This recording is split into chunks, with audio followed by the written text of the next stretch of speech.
Hi, I'm Armin, Vellum's current top speedrunner and noted ghostwrite enjoyer. I got a lot of great feedback on the last walkthrough I did, so this one has some changes. While it still won't be comprehensive and look at every single mechanic in depth, I hope this one is a little bit better, gets you a little bit of better understanding of the mechanics, and helps you get through hard wraiths. Without further ado, let's get started. Now, while I avoid movement speed and defense increase pages in this guide, that's so that I can show a worst case scenario of how you can dodge everything even when you don't have those. These defense pages are great. You should take them. I'll point out when I take a suboptimal choice for the sake of the guide. You absolutely should be taking these. Now here I pick 5-card draw. The reason I pick 5-card draw is because it increases mana generation a ton. Now mana generation translates to extra damage a lot of the time. The next page I pick here is Cleanup. In boss fights, Cleanup is very solid. You could take Hasty Casting here instead if you wanted a movement speed increase. That's totally viable. Pick your favorite. For Torn page selection here, we take Residual Pain. Both Breaking and Slicing Words either adds lingering mechanics, which make your already low DPS uptime even lower, or create a form of pseudo-unavoidable damage. Residual Pain, if you position it well, doesn't really do much, as you can just not walk in the snail trail he leaves behind. So, for these reasons, we pick Residual Pain. Doing a brief mechanical overview of Styxen as a fight, he has two phases. During the first phase, he will leap towards you, send out whirlwinds and slashes, drop rocks on you and such, do his shield bashes, and then in the second phase, he will set up some crystals that will cause him to be immune. You have to break these crystals in the correct order, ordered by color, to be able to break his immunity. After you break his immunity, for 12 seconds, he will take increased damage. Since we just had the crystal phase, we'll go through that first. Now, tip for if you didn't end up seeing them come out, you'll see that the shields are all sized and colored. You break the biggest shield first, going down to the smallest. Also, try to save your damage cooldowns for after you break the crystal. During this phase, he takes increased damage and does less mechanics, meaning you have to dodge less, meaning higher damage uptime.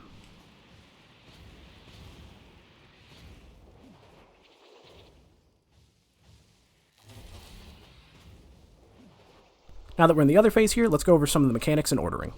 Now you'll see the first mechanic here he does is the jump in the whirlwind. When he does his jump, your goal is to get as far away from him as possible. Then once he sends out the whirlwinds, simply try to walk through the whirlwinds, and then as soon as you're through the whirlwinds, walk to either the left or right to dodge his slash. Sometimes instead of a slash here, you'll see he does pebbles instead. My biggest tip for that is when you dodge either left or right, dodge forward for your next one. If you dodge the direction you came, you'll often get hit by the pebble that you just dodged, and you want to avoid doing that as it chunks for a lot of damage. Now that we're back at the crystal phase, you might notice there are some beams that shoot out. My biggest tip for dodging these is just stay further back. The further they travel, the wider their arc goes, the more safe spaces there are to dodge left and right. Sometimes you don't even need to dodge the beams themselves, you just walk to a safe area.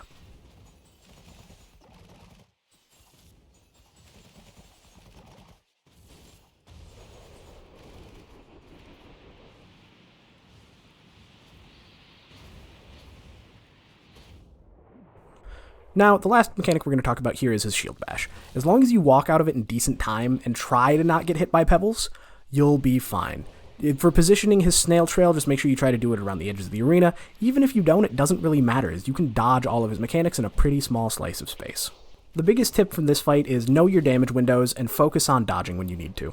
You'll notice that I don't actually end up doing a ton of damage until he's in the stun phase, and that's because you just kind of can't. There are so many mechanics that you have to dodge that's very hard to squeeze in those DPS windows.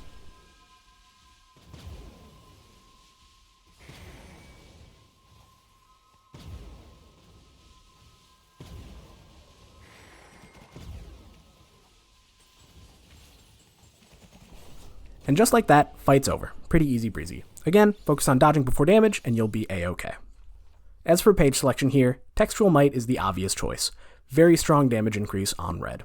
Now I would actually consider the other two speed increases here, as it's very useful for dodging mechanics, but as I stated in the beginning of this video, I'm avoiding those to make this more applicable for everyone. Now here in the vignette you have a choice between two options, Time Flies or Apple a Day. Time Flies is a cooldown related page for your signature, and an Apple a Day is just a generic damage increase. If you have a very strong signature, go ahead and pick Time Flies. Red signature isn't actually very good in raids, so I go ahead and pick Apple a Day. Now the page I pick here is Night Moves.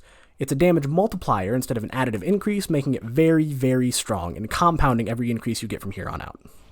Now when it comes to index point, the Torn page I select is Discharged. I avoid Decomposition because Poison is the deadliest mechanic in the game, bar none, and I avoid Volatility because it adds in an extra mechanic that I don't want to deal with when there are so many movement disrupting effects. Discharged augments a mechanic that already exists, and you're already not too likely to get hit by a lightning strike anyways. Its stripping your mana kind of sucks, but it's the least bad of these three options. So for those reasons, we pick Discharged. Now you'll see the moment I activate the furnace, I start moving away from it, because there's no real reason to stay next to the furnace if you have a spender that allows for it. It also means I can activate the next furnace earlier and get the mechanics done with faster. You'll see me demonstrating here, albeit poorly, something of a safe spot you can use when attacking the furnaces. This keeps enemies away from you, but things like lightning strikes and other effects will still damage you. You'll see after activating the furnaces, different mechanics spawn each time. None of them really matter besides this final furnace, which summons 2 big zombies. They are very dangerous. Try to kill them if you can, otherwise just keep your distance and don't get hit. Here's another spot you can use if you have a good way to avoid damage or heal damage. Now, it is a little bit risky to use, and you can movement tech off of it to make it to the main platform. I fail this here. You probably shouldn't do it. Just walk to the platform. Why complicate your life? Just moving in small circles will help you with most of the mechanics and auto attacks that might be hitting you. And with that, the fight's done. Overall, a pretty easy encounter. Even with a pretty catastrophic mistake there towards the middle, I still survived. Biggest tip is just pre-move between the furnaces so that you can get the encounter done faster. Here I pick a very important date over embroidery, primarily because a very important date scales both your infused damage and your weave needle damage, whereas embroidery only scales your weave needle damage. Though it is a very strong damage option and adds some mana regen, I prefer the dual scaling of a very important date because it's more damage. Before we go over the pages on Perplexicon, the big thing I want you to notice here is I immediately move to the right and start heading towards the back. The mobs spawn towards the back, so being closer to them allows you to get your motes faster, allowing you to complete the mechanics faster, meaning that you're getting hit by less scours. Now the page here I always pick is Burnout. Thesis Defense is a little bit of a tough one to justify because that doubles the amount of mechanics you need to do, doubling the opportunities for you to be hit, and Beheld slows you, meaning that it's easier for you to get hit as well. Whereas Burnout, though it adds a small mechanic that you have to dodge, the Destructive Sparks actually don't do that much damage. They're a very benign mechanic overall. For these reasons, we pick Burnout. You'll see enemies with a little yellow glow around them. When you kill them, they'll drop a mote. Now, you take that mote and walk into an obelisk. The obelisks are channeling immunity on the boss, meaning that it can't take damage. You take the mote, walk it into the obelisk. When the plot device scours, you stand behind the obelisk breaks. After you break all 3, immunity ends, you stand in front of the door, and then there's a beam that shoots into the door, damaging the boss. You do this twice. Every once in a while, you'll notice a circle on you that expands. That is the boss scouring. If you're not behind cover when the boss scours, you take very large amounts of damage. You can use things like Ghostrite and Unfold to dodge it if you time it right. You'll see if you're on hard mode, there will be these things called mine shafts that pop up as well. They make a big whirring sound before they pop up and have a giant ground AoE you can see. Try to avoid those, they will one-shot you. My general tips for this fight are as follows. Take it slower than you think you need to, always position around walls, and for the mine shafts, don't stand directly on an area you think you're going to want to be until you absolutely need to be there. For instance, if you're trying to break an obelisk, instead of standing directly behind the obelisk the entire time, stand slightly outside of the obelisk, trying to bait the mine shafts away from the obelisk, so when you actually need to go stand behind it, you can do that unimpeded. You'll see me do it a couple of times here in this fight. Once you kill all 3 obelisks, the boss starts a channel on you that will send a beam into the door. Just make sure you stand in front of the door before the circle fully expands.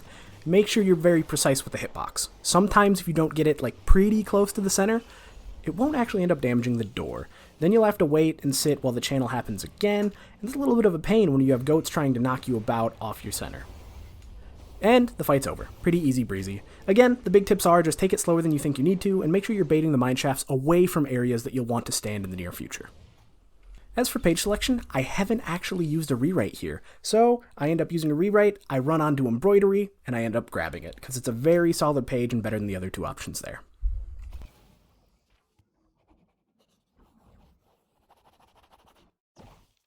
Coming to this vignette, you have a choice between a movement page and a defense page.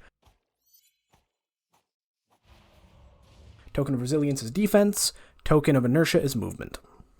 I usually pick Token of Inertia for a few reasons. Number 1, the average movement speed increasing page is better than the average defense page, and you can get a very important date, which is a very solid page for damage.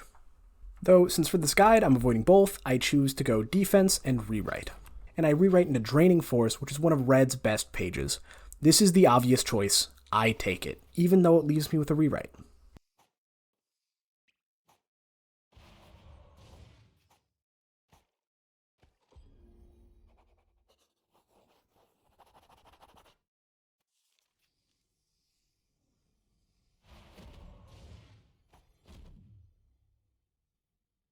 Now, coming into verse, I found myself favoring Leaden Boots personally, as I can consistently dodge the lines and I'm very confident with it. Though for this guide, we select Noble Phantasm, because if you're inexperienced with the fight, it's a little bit easier to dodge.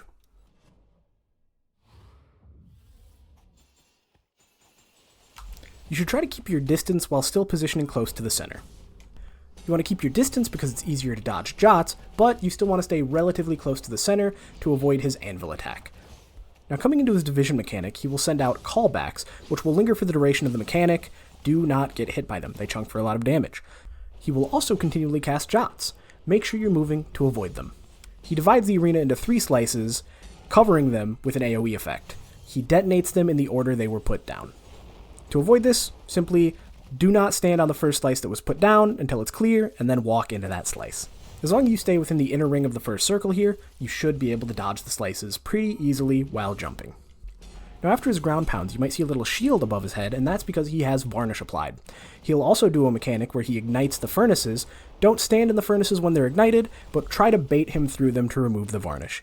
Now, for this phase, the big mechanic to watch out for is his foreshadows. He will teleport to you and do a big slice, which if you're hit by, will deal a ton of damage. The easiest way to avoid this is just to walk towards him when he does it. You'll notice I stay towards the center here, and that is intentional, because dodging his sword mechanic is as simple as jumping when you're directly in the center of the arena. Now that the swords are down, you'll see me moving towards the edge of the arena after dodging his punctuate. The big reason I do this is because it's easier to dodge his Aura of Dread if you're already positioned behind a sword. I should also explain what Aura of Dread does here. Now, Aura of Dread will cause you to be tethered. When he has line of sight of you, he will do a pull attack that will pull you in and one-shot you. You'll notice that I actually don't stand behind the sword right away because of those lines on the ground that pop up. I try to bait them behind a furnace first, and then I walk behind the sword to break line of sight.